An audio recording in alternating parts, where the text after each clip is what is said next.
Jesus loved me with everlasting love.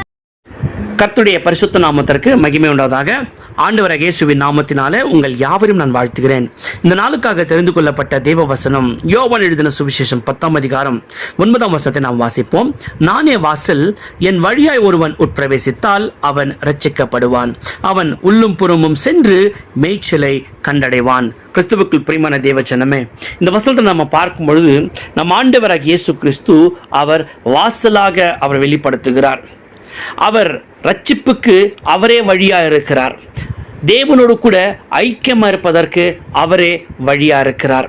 பாருங்க, ஒரு பாதுகாப்பான இடத்திற்கு எப்படி ஒரு வாசல் என்பது ஸ்ட்ராங்காக இருக்கிறதோ, ஒரு முக்கியமான பங்கை வகிக்கிறதோ, அதே போல தான் நம்மளுடைய ரட்சிப்பின் வாழ்க்கைக்கு நம் ஆண்டவராக இயேசு கிறிஸ்து வாசலாக இருக்கிற பிரியமான தேவஜனமே. இந்த உலகத்திலே எல்லாருக்குமே அவர் தான் ரட்சிகர். அவரை அல்லாமல் நமக்கு ரட்சிப்பு வேற வழியே கிடையாது.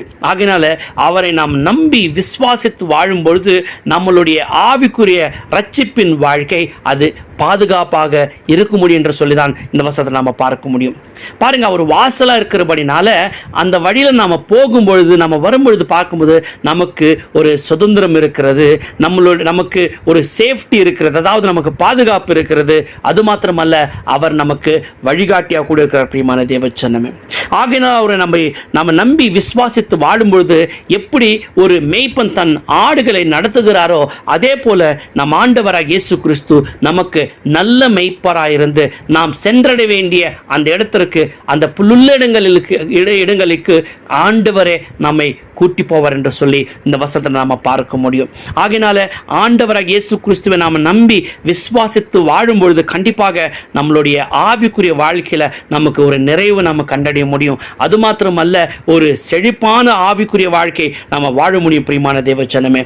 அதோடு கூட இந்த உலகத்தில் தேவராஜ்யத்தை நாம் பெற்றுக்கொண்டவர்களாக நாம் சந்தோஷத்தோடு சமாதானத்தோடு ஒரு நிறைவான ஒரு வாழ்க்கை நாம் இந்த உலகத்தில் நாம் வாழ முடியும். இப்பேற்பட்ட ஒரு வாழ்க்கை நாம் வாழ்வதற்காக தான் நம் ஆண்டவராகிய இயேசு கிறிஸ்து வாசலாக இருக்கிறார். அந்த வாசல் வழியாக நாம் உட்பிரவேசித்து நாம் தேவனுடைய நாமத்தை மகிமைப்படுத்துவோம். நாம சேஃப்டியான ஒரு ஆவிக்குரிய வாழ்க்கை வாழ கர்த்தர் தாமே நமக்கு உதவி செய்வாராக. ஆமென்.